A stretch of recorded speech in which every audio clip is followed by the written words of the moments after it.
besoj që mund tjetë një justifikim i arsyeshëm, pasi që gjithë këto vitet të luftës palestinezo-izraelite nuk kemi parë asnjëherë një dominancë të palës palestineze përposa asaj izraelite. Andaj kjo nuk mund të jetë edhe një pengesë që ky rajon shkojë drejt paqes dhe të vijë në pa plani që përkrahet nga shumica e bashkisë ndërkombëtare ai zgjedhjes së problemit me dy shtete. E qartë, zoti Azeri, a nuk po e forcon tashmë, po them, refuzimi i perëndimit Hamasin edhe ekstremistët nga ana tjetër, duke dëshpëruar kështu të gjithë popullsinë palestineze? Ajo që Bashkia Ndërkombëtare në raport me Hamasin është e qartë, pra konsiderohet si një organizatë terroriste, nuk asnjëherë Izraeli nuk është dënuar apo nuk është i thënë më deklaruar thjesht se nuk duhet ta luftoj Hamasin. Mirë po planet e izraelite kanë shkuar për te eliminimit të organizatës terroriste Hamas, e cila financohet dhe nga Irani, dhe ka mbështetje të madhe nga Irani, qoftë logjistikën, qoftë financime, qoftë në armatim. Megjithatë, këtu sigurisht shihet qartë se Izraeli ka kaluar ato saqet e lejuara apo saqet normale të luftimit të një organizate terrorizme, kur ka vendosur që të ecë me planin e saj për aneksimin e Gazës. E qartë, zoti Azeri, sa të realizueshme janë kushtet që vendos Kanadaja, reforma pra zgjedhje dhe çmilitarizim sa i përket një lufte si kjo? Është mjaft të e pas parasysh historikun e këtij konflikti,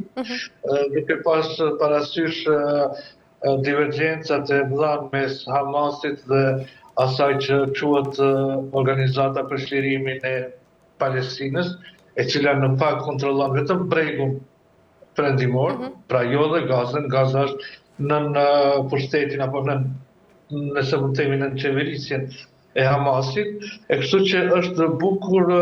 problematike, bukur sfiduese për vetë autoritetin palestinez që të vendos një lloj sistemi normal të demokracisë në atë rajon, qoftë me organizimin e zgjedhjeve, por qoftë edhe me fillimin e reformave, duke i pasur parasysh këto divergjencat e mëdha që janë mes dy organizatave apo dy rajoneve, bregut perëndimor dhe vetë Gazës, ku bregun perëndimor qeveris autoritetin palestinez, ndërsa në Gaza është si pushtet është Hamasi. Dhe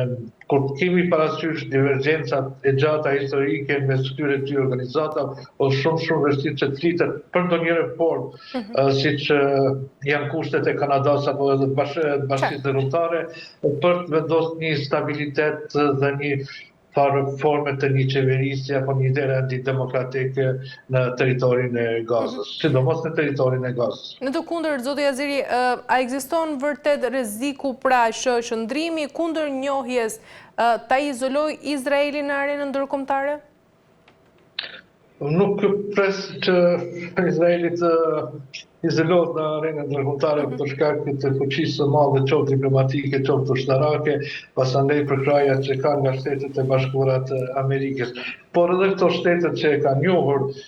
Palestinën, siç ishte Britania e Madhe dhe shtetet të tjera, nuk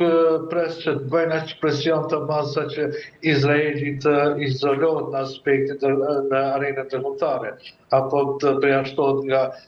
organizata ndërkombëtare ku ky shtet është antar. Pra, vetë njohja mendoj se ka ardhur si një rezultat më i butë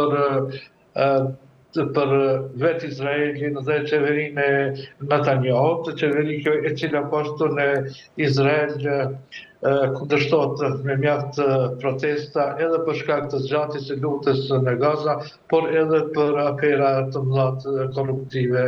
që kanë goditur qeverinë e Netanyahu. E shërzoj Aziri, për të kaluar pak edhe të Rusia edhe Ukraina, presidenti i Ukrainës Volodymyr Zelensky, pas tensioneve si pas tij pra që janë krijuar mes anëtarëve lindorë të NATO-s dhe Kremlinit, ka thënë ai po rriten, ka kërkuar që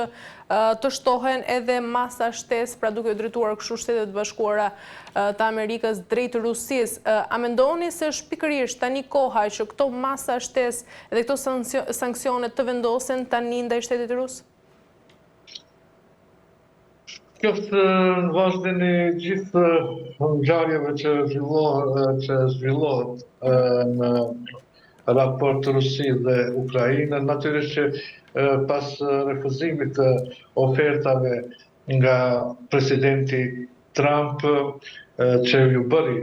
Kremlini, atëherë pres sankcionet që nga Bashkimi Evropian, por nga Shtetet e Bashkuara të Amerikës do të fillojnë duke u sforcuar ndaj Kremlinit zyrtar. Megjithatë, Rusia ka filluar që përgjigjet ndaj këtyre sanksioneve edhe me provokime të ndryshme, duke shkelur edhe zonat e tjera të shteteve anëtare të NATO-s, dhe me këtë ka qëllimin që të testojnë një farë lloj uniteti brenda vetë NATO-s dhe brenda vetë perëndimit. Kështu që në ditët e ardhshme perëndimi, kur flas për perëndimin, flas për Bashkimin Evropian dhe Shtetet e Bashkuara të Amerikës, pres të sforcojnë sankcionet ndaj Rusisë, dhe kjo do të ishte një lajm i mirë edhe për vetë Zelenskin, pasi që do të mund t'i krijonte një mbështetje qoftë në terren, në betejë me ushtrinë ruse, por edhe një moral të ngritur tek populli ukrainas. E qartë, zoti Aziri, të mos harrojmë këtu se kemi pasur një paketë pra 18 të sanksioneve nga ana e Bashkimit Evropian kundër Rusisë. Mendoni se një paketë 19 do të kishte vërtet ndikim real? Besoj që edhe paketa e 18, edhe ajo e 19 ka ndikimet e tyre reale, po mos të ishin disa shtete brenda Bashkimit Evropian që po vazhdojnë tregtinë me Rusinë, sidomos në drejtim të blerjes së gazit. Ne kemi edhe paralajmërimin e presidentit kryeministit hungares zotit Orban se ai do të vazhdojë për blerjen e gazit rus. Pastaj kemi po ashtu deklaratat e presidentit slovak Fico se Slovakia nuk do të ndalojë tregtin, sidomos blerjen e gazit nga Rusia, dhe këto janë të çara që shkaktojnë mjaft probleme, pasi që Rusia mund të përdor këto dy shtete për të për të bërë shitjen e gazit të saj edhe për shtetet e tjera në paketimin qoftë për Hungarinë apo qoftë për Slovakinë. Pra janë këto çarat që janë duke damtu Bashkimin Evropian sa i përket instrumentit të saj të sankcioneve ndaj Rusisë, dhe një farë forme po e trimrojnë edhe vetë Moskën zyrtare që të vazhdojë luftën në Ukrainë, por edhe të vazhdojë politikën provokuese dhe agresive edhe ndaj Bashkimit Evropian. E qartë, mirë, zoti Aziri, pyetja e fundit për ta mbyllur pjesën e para, mund të shihet vërtet zhgënjimi i presidentit të SBA-s Donald Trump, i cili ka deklaruar disa herë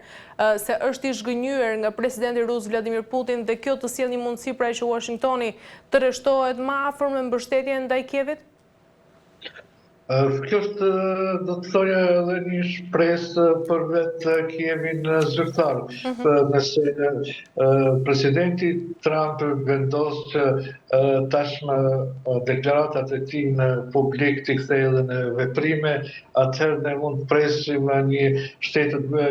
Amerikë apo një administratë të presidentit Trump shumë të angazhuar në krah të Ukrainës, dhe kjo do të përcillet qoftë me ndihmë ushtarake, qoftë edhe me sankcione të tjera ndaj Moskës, e kështu që përbën një momentum të ri për vetë Ukrainën, por edhe për zhvillimin e luftës në raport me Rusin, ku mund kemi rezultati i terrenit mund të jetë shumë shpejt në favor të Ukrainës, pasi që Ukraina mund të marrë mjaft armatim nga Shtetet e Bashkuara të Amerikës, ndihma financiare që poashtu janë të nevojshme për Kievin zyrtar, edhe pse flitet atje për një korrupsion mjaft madh brenda qeverisë të zotit Zelenski, por edhe mrena vetë asaj që quhet strategji ushtarake mbrojtëse e Ukrainës. Megjithatë, pres që presidenti Trump nga fjalët tashmë të kaloj në vepra, pasi që përgjigja e Moskës ndaj ofertës së tij për sjell paqe në Ukrainë tashmë është negative. E qartë. Mirë, zoti Azeri, për të kaluar te Kosova, sa i përket vendimit të SBA-s pra për ndërprerjen e dialogut strategjik pra SBA-Kosovë, si e keni parë këtë pesullim dhe cilat do të jenë ndërkaq edhe pasojat që do të sjellë dhe nga ana tjetër, si e keni parë deklaratën e kryeministrit të Kosovës Albin Kurti sa i përket këtij vendimi? Vendimi i Shtetit të Bashkuara të Amerikës për ta pesulluar dialogun strategjik me Kosovën vjen në një situatë jo fort lehtë për Kosovën, duke pas parasysh edhe krizën politike dhe institucionale që tashmë po vazhdon që nga përfundimi i zgjedhjeve parlamentare të nënshkurtit. Është një negotikje e rëndë për vetë Kosovën, për vetë qeverinë e Kosovës dhe për vetë procesin e do të thoja të vazhdimit të njohjes të Kosovës dhe forcimit të subjektivitetit të saj ndërkombëtar. Kjo ndërprerje e këtij dialogu në kupton se Shtetet e Bashkuara të Amerikës nuk do të ndihmojnë Kosovën në sigurimin e njohjeve të reja, në antarësime në organizata ndërkombëtare, po ashtu kjo ndërprerje përfshin edhe ndaleset e fondeve, qofshin ato fonde për të avancuar forcën e sigurisë të Kosovës, që ofshin ato fonde për të avancuar segmentin apo sferën e arsimit dhe zhvillimin ekonomik. Pra është një dëm që bëhet në shumë sfera, në shumë anë. Dhe përgjegjja e kryeministrit në detyrë ndaj këtij hapit të ndërmarrë nga Shtetet e Bashkuara të Amerikës është një e papranueshme, pasi që sillet si dikush mos përfillës ndaj një procesi të ndërprerë që ka karakterizuar raportet Kosovë-Shtetet e Bashkuara të Amerikës, dhe kjo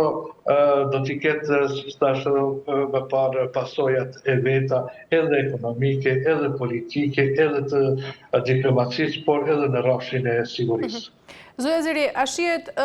si një mesazh kritik ndaj kryeministrit aktual pra të Kosovës Albin Kurti, ku ambasada amerikane deklaron se ne kërkojmë një partner i cili pra shmang veprime destabilizuese?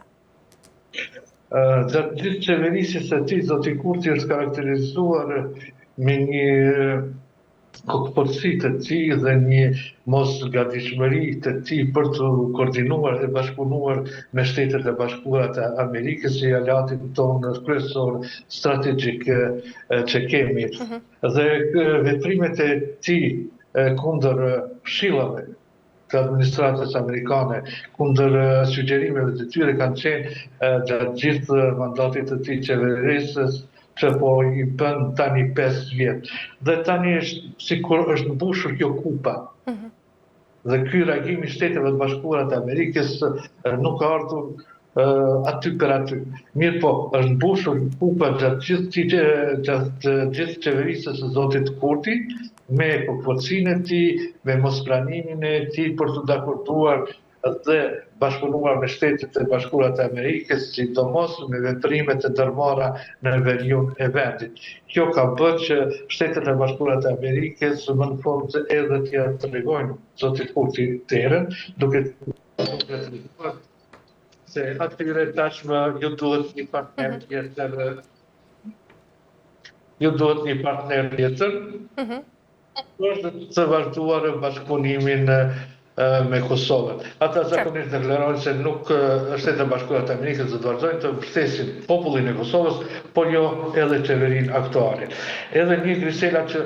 besoj do të duhet të ishte interesante edhe për shikuesit e televizionit, kur flasin për raportet e Albin Kurtit me Shtetet e Bashkuara të Amerikës, zoti Kurti ideologjikisht është një majtist ekstrem që është kundër kapitalizmit. Dhe të jesh kundër kapitalizmit, kjo të nënkupton se s'mund të jesh edhe pro-amerikan. Dhe fryma anti-amerikane që sot ne hasim Kosovë, them kur ka dalur komunikata nga ambasada e Shtetit të Bashkuara të Amerikës, ne kemi pasur në rrjetet sociale sulmet pa para për të ngarkuarën amerikane në ambasadën e Amerikës në Prishtinë këtu, dhe kjo tregon se kjo frymë anti-amerikane është ndërtuar plot 20 vjet. Dhe çdo vrejtje, çdo që ka ardhur nga Shtetet e Bashkuara të Amerikës, besimtarët, nëse mund ta quaj kështu, të Albin Kurtit janë munduar ta paraqesin si një triumf të Albin Kurtit, gjoja se ky nuk i përkulet as Shteteve të Bashkuara të Amerikës. Dhe këto gjëra sigurisht janë parë, janë dëgjuar nga ambasadat dhe shërbim